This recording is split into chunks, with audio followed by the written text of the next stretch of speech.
His name is Caleb Slay from Springfield, Missouri. He was shot twice in the head at point-blank range from behind with the gun to his head. His murderer walks free. His name is Anthony Gasparoni, and his accomplice, John Stewart.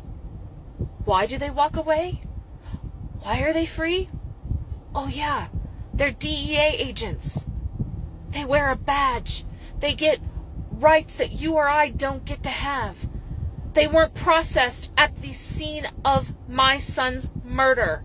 They were not tested for gunshot residue. They were not tested for drugs or alcohol in their system. They weren't even questioned that day. No, John Stewart was interviewed 10 days after the fact, and the trigger man, Tony Gasparoni, was interviewed 17 days after the fact.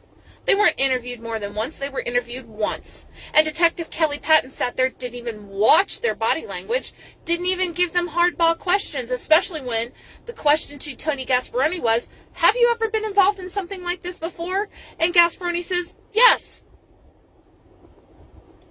What else has he been involved with something like this before? Oh, could it be another officer involved shooting? Tony Gasparoni is, right now, as of this date, 31 years old.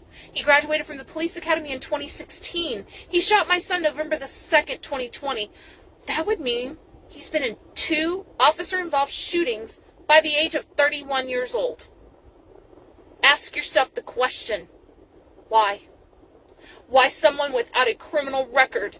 Why? Why they lied to the entire city of Springfield and tried to make my son out to be somebody who interfered with a stop and a fight ensued? My son had nothing to do with the stop, was in his own front yard, walking into his house to get a phone charger. He came back and he complied with someone who didn't identify themselves. Neither one of them identified themselves. And how is it that Supervisor Jay Forrester and Officer Mittag can end up on scene before Springfield Police Department and before the ambulance? Why is it nobody checked for a pulse? And why is it that Mercy EMS found a pulse on my baby 2 streets from the hospital and determined he probably wasn't going to survive and didn't transport him? Why didn't they roll him over? Why would he still handcuffed?